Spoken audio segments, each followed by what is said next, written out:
Praise the lord. ಪ್ರೀತಿಯ ಸಹೋದರ ಹಾಗೂ ಸಹೋದರಿಯರೇ, ಈ ದಿನ ನೋಡೋದರಲ್ಲಿ ಬಹಳ ಸಂತೋಷವಾಗಿದ್ದೇನೆ. ಯೇಸು ಕ್ರಿಸ್ತನ ಶ್ರೇಷ್ಠವಾದ ನಾಮದಲ್ಲಿ ನಿಮಗೆಲ್ಲರಿಗೂ ವಂದನೆಯ ಸಲ್ಲಿಸ್ತೇನೆ. ಶಾಲೋಮ್, ನಿಮಗೆ ಸಮಾಧಾನ ಉಂಟಾಗಲಿ. ಪ್ರೀತಿಯ ಮಕ್ಕಳೇ, ಕಳೆದ ವಾರ ಅದ್ಭುತವಾಗಿ ಕಾದು ಕಾಪಾಡಿ ಈ ನೂತನ ದಿನ ನೋಡುವಂತೆ ಕೃಪೆ ಮಾಡಕ್ಕಾಗಿ ತಂದೆ ದೇವನಾಮಕ್ಕೆ ಸ್ತೋತ್ರ ಸಲ್ಲಿಸೋಣ. ಪ್ರೀತಿಯ ಮಕ್ಕಳೇ, ನೀವೆಲ್ಲರೂ ಕ್ಷೇಮವಾಗಿದ್ದೀರಿ ಎಂಬುದಾಗಿ ನಾನು ನೆನೆಸ್ತೀನಿ. ದೇವರು ಅದ್ಭುತವಾಗಿ ನಮ್ಮನ್ನು ಕಾದು ಕಾಪಾಡಿ ನಡೆಸುವಂಥ ಸರ್ವಶಕ್ತರಾಗಿದ್ದಾರೆ. ಪ್ರೀತಿಯ ಮಕ್ಕಳೇ, ಮುಂಜಾನೆಯಲ್ಲಿ ದೇವರು ಒಂದು ಒಳ್ಳೆ ವಾಗ್ದಾನ ಕೊಟ್ಟಿದ್ದಾರೆ. ಏನಂದರೆ ಪರ್ವತಾರೋಹಣದ ತಯಾರಿಯಲ್ಲಿ. ಆಮೇಲೆ ಇದಕ್ಕೆ ಆಧಾರವಾಗಿ ದಾವೀದನು ಬರೆದ ಕೀರ್ತನೆ 14ನೇ ಅಧ್ಯಾಯ ಅಲ್ಲಿ ಹೀಗೆ ಹೇಳ್ತದೆ. ಮೊದಲನೇ ವಚನ ನಿಮಗಾಗಿ ಓದ್ತೀನಿ. ದಯಮಾಡಿ ನಿಮ್ಮಲ್ಲಿ ಸತ್ಯವಿದ್ದರೆ ತೆಗೆದು ಧ್ಯಾನಿಸಬೇಕೆಂಬ ಪ್ರೀತಿಯಿಂದ ಕೇಳ್ಕೊಳ್ತೇನೆ. ಅಲ್ಲಿ ಹೀಗೆ ಬರೀತಾರೆ, ಏನಂದರೆ ದುರ್ಮತಿಗಳು ದೇವರಿಲ್ಲವೆಂದು ಮನಸ್ಸಿನಲ್ಲಿ ಅಂದುಕೊಳ್ಳುತ್ತಾರೆ. ಅವರು ಕೆಟ್ಟು ಹೋದವರು ಹಯ ಕೃತ್ಯಗಳನ್ನು ನಡೆಸುತ್ತಾರೆ. ಅವರಲ್ಲಿ ಒಳ್ಳೆಯದನ್ನು ಮಾಡುವವರೇ ಇಲ್ಲ. ಹೌದು ಮಕ್ಕಳೇ, ಇಲ್ಲಿ ದೇವ್ರ ವಾಕ್ಯ ನೋಡೋದಾದರೆ ಯೋಚಿಸಬೇಕಾದ್ರೆ ದಾವೀದನು ಬರೆದ ಕೀರ್ತನೆ 14ನೇ ಅಧ್ಯಾಯ ಮತ್ತು 15ರಲ್ಲಿ ಎರಡು ವಿಭಿನ್ನ ವ್ಯಕ್ತಿತ್ವಗಳನ್ನು ನೋಡುತ್ತೇವೆ ಎಂಬುದಾಗಿ ನೋಡಬಹುದು. ಒಂದರ ಶಿಕ್ಷಿಕೆಯ ದುಷ್ಟ ನಾಸ್ತಿಕರ ಕುರಿತಾದರೆ, ಮತ್ತೊಂದು ಯೆಹೋವನ ಸನ್ನಿಧಿಗೆ ಯೋಗ್ಯನು ಯಾರೆಂದು.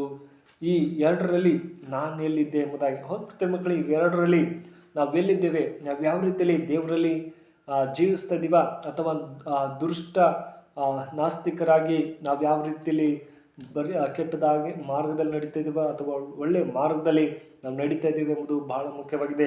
ಇಲ್ಲಿ ಮೊದಲನೇ ವಚನ ಹಿಡಿದು 3ನೇ ವಚನವರೆಗೂ ನೋಡೋದಾದರೆ ದೇವರಿಲ್ಲ ಎಂಬುದಾಗಿ ನೋಡಿದರೆ ನೋಡಿ, ಅಲ್ಲಿ ಹೇಳ್ತಾರೆ, ದೇವರಿಲ್ಲ ಎನ್ನುವವರಿಗೆ ದೇವರ ಬಲ ಮತ್ತು ಅಧಿಕಾರದ ತಿಳುವಳಿಕೆ ಇರುವುದಿಲ್ಲ.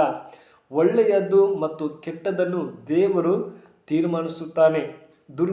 ದುರ್ಮತಿಗಳು ದೇವರಿಲ್ಲವೆಂದು ಅಂದುಕೊಳ್ಳುವುದರಿಂದ ಒಬ್ಬನು ಕಣ್ಣು ಮುಚ್ಚಿಕೊಂಡು ಸೂರ್ಯನೇ ಇಲ್ಲ ಎಂದ ಹಾಗೆ ಅವರಿಗೆ ಒಳ್ಳೆಯದರ ತಿಳುವಳಿಕೆ ಇಲ್ಲ. ಯೆಹೋವನಾದರೂ ಆಕಾಶದಿಂದ ಮನುಷ್ಯರನ್ನು ನೋಡಿ ಅವರಲ್ಲಿ ಒಳ್ಳೆಯದನ್ನು ಮಾಡುವವರೇ ಇಲ್ಲ ಎನ್ನುತ್ತಾನೆ. ಆತನ ಸಾನ್ನಿಧ್ಯವು ಅಪೇಕ್ಷಿಸುವ ಬುದ್ಧಿವಂತರು ಇಲ್ಲವಾಗಿದ್ದರೆ ಇಂಥವರ ಮಧ್ಯೆ ಪ್ರತಿನಿತ್ಯವೂ ಜೀವಿಸುವುದು ಹೇಗೆ ಅಂದು ಸವಾಲ್ ಸರಿ. ಹೌದು ಪ್ರತಿ ಮಕ್ಕಳೇ, ಕೆಲವರು ವಾದ ಮಾಡ್ತಾರೆ, ದೇವರಿಲ್ಲ, ದೇವ್ರು ಎಲ್ಲಿದ್ದಾರೆ ಎಂಬುದಾಗಿ ಮಾಡ್ತಾರೆ. ಆದರೆ ದೇವರಿದ್ದಾರೆ, ಆತನಲ್ಲಿ ನಾವು ನಂಬಿಕೆಯಿಂದ ಜೀವಿಸಬೇಕು. ದೇವರು ಒಳ್ಳೆ ಮಾರ್ಗದಲ್ಲಿ ನಮ್ಮನ್ನು ನಡೆಸ್ತಾರೆ. ಪ್ರತಿ ಮಕ್ಕಳೇ, ದೇವರಿಲ್ಲ ಎಂಬುದಾಗಿ ಕೆಲವರು ವಾದ ಮಾಡ್ತಾರೆ. ಆದರೆ ಇಲ್ಲಿ 4ನೇ ವಚನ ಹಿಡಿದು 7ನೇ ವಚನ ನೋಡೋದಾದರೆ, ಇಂಥ ದುರ್ಮತಿಗಳ ದುಷ್ಟತನಕ್ಕೆ ನೀತಿವಂತರು ಬಲಿಯಾಗುತ್ತಾರೆ ಎಂದು ದಾವೀದನು ಚಡಪಡಿಸುತ್ತಾನೆ. ಆದರೆ ದೇವರು ನೀತಿವಂತರ ಪಕ್ಷದಲ್ಲಿದ್ದಾನೆ, ಅವರಿಗೆ ಆಶ್ರಯವಾಗಿದ್ದಾನೆ, ಅವರನ್ನು ರಕ್ಷಿಸಿ ದುರ್ವಸ್ಥೆಯಿಂದ ತಪ್ಪಿಸುತ್ತಾನೆ ಎಂದು ಸಮಾಧಾನಗೊಳ್ಳುತ್ತಾನೆ. ಹೌದು ಪ್ರತಿ ಮಕ್ಕಳು, ದಾವೀದನು ಚಿಂತೆ ಮಾಡ್ತಾನೆ, ದೇವರಿಲ್ಲ ಎಂಬುದಾಗಿ. ನೀತಿವಂತರ ಸಂಗಡ ದೇವರಿರ್ತಾರೆ. ಹೌದು ಪ್ರತಿ ಮಕ್ಕಳು, ನಮಗೆ ಕಷ್ಟ ಎಷ್ಟೇ ನೋವು ಇದ್ದರೂ ಕೂಡ ದೇವ್ರು ನಮ್ಮ ಸಂಗಡ ಇರ್ತಾರೆ. ದುಷ್ಟ ಜನರು ಹೇಳ್ತಾರೆ, ದೇವರಿಲ್ಲ, ನೀವು ಅದನ್ನು ಮಾಡಬೇಡಿ, ಇದು ಮಾಡಬೇಡ್ರಿ ಹೇಳ್ತಾರೆ. ಆದರೆ ದೇವರಿದ್ದಾರೆ ಪ್ರತಿ ಮಕ್ಕಳೇ. ಆತನಲ್ಲಿ ನಾವು ನಂಬಿಕೆಯಿಂದ ಬರಬೇಕು. ದೇವರು ನಮ್ಮನ್ನು ಒಳ್ಳೆಯ ಮಾರ್ಗದಲ್ಲಿ ನಡೆಸಬೇಕೆಂಬುದೇ ಆತನ ಆಸೆ ಇದೆ. ಅದೇ ಥರ 15ನೇ ಅಧ್ಯಾಯದಲ್ಲಿ ಬರುವುದಾದರೆ ದಾವೀದನು ಬರೆದ ಕೀರ್ತನೆ 15ನೇ ಅಧ್ಯಾಯ ಹೇಳ್ತಾರೆ, ನನ್ನ ಗೆಳತಿಯೊಬ್ಬರು ಹಿಮಾಲಯ ಪರ್ವತದಲ್ಲಿ ಹೋಗ್ತಾರೆ. ಒಂದು ಸ್ತ್ರೀ ಹಿಮಾಲಯ ಪರ್ವತದಲ್ಲಿ ಹೋಗ್ತಾರೆ. ಆದರೆ ಅಲ್ಲಿ ಹೇಳ್ತಾರೆ ಏನಂದರೆ, ವಿವಿಧ ಶಿಖರಗಳು 38 ಬಾರಿ ಏರಿದರು.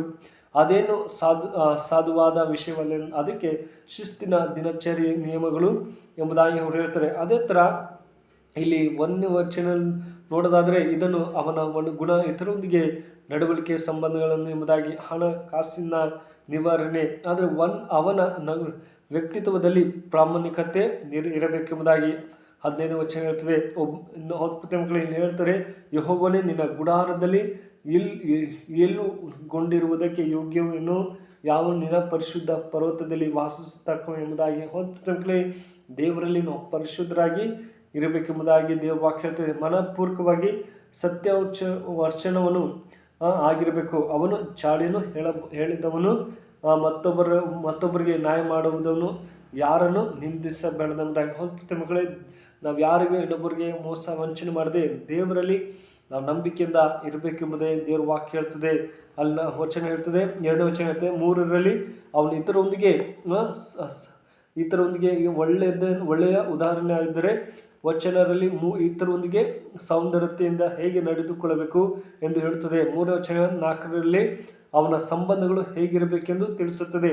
ಹಣಕಾಸಿನ ವ್ಯವಹಾರ ಪ್ರಾಮಾಣಿಕವಾಗಿರಬೇಕು. ನಮ್ಮ ಹಣಕಾಸಿನಲ್ಲಿ ಒಳ್ಳೆಯದಾಗಿರಬೇಕು.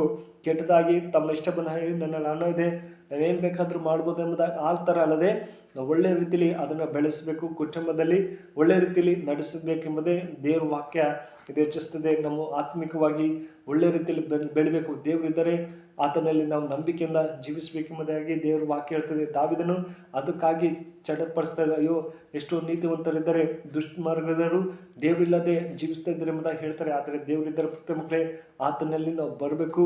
ದೇವರು ನಮ್ಮನ್ನು ಒಳ್ಳೆಯ ಮಾರ್ಗದಲ್ಲಿ ನಡೆಸಬೇಕೆಂಬುದೇ ಈ ವಾಕ್ಯ ಆಗಿದೆ. ಈ ವಾಕ್ಯ ನಿಮ್ಮ ಜೀವಿತದಲ್ಲಿ ಆಶೀರ್ವದಿಸಿ ಕಾಪಲಿ. ಪ್ರೀತಿಯ ಮಕ್ಕಳು, ಈ ವಿಡಿಯೋ ಇಷ್ಟ ಬಂದರೆ ದಯಮಾಡಿ ಲೈಕ್ ಕೊಡಿ ಮತ್ತು ಸಬ್ಸ್ಕ್ರೈಬ್ ಮಾಡಿ, ಇತರಿಗೆ ಶೇರ್ ಮಾಡಬೇಕೆಂಬುದ ಪ್ರೀತಿಯಿಂದ ಕೇಳ್ಕೊಳ್ತೇನೆ. ಪ್ರಾರ್ಥನೆ ಮಾಡೋಣ. ಕಣ್ಣು ಮುಚ್ಚಿಕೊಂಡು ಪ್ರಾರ್ಥನಾ. ಪ್ರೀತಿ ಉಳ್ಳ ದೇವ್ ಕರ್ತನೆ, ಒಳ್ಳೆ ಸಮಯಕ್ಕಾಗಿ ಸ್ತೋತ್ರ. ಹೌದು ಸಪ್ಪ, ನಾವು ಒಳ್ಳೆಯ ಮಾರ್ಗದಲ್ಲಿ ಎಷ್ಟೋ ಜನ ದೇವರಿಲ್ಲದೆ ಹೇಳ್ತಾರೆ, ಆದರೆ ದಾವೀದನ ಹೇಳ್ತಾರೆ ದೇವರಿದ್ದಾರೆ, ಆತನಲ್ಲಿ ನೀತಿವಂತ ಮಾರ್ಗದಲ್ಲಿ ಆತನ ನಡೆಸುವಂಥ ದೇವರಾಗಿದ್ದಾರೆ ಎಂಬುದಾಗಿ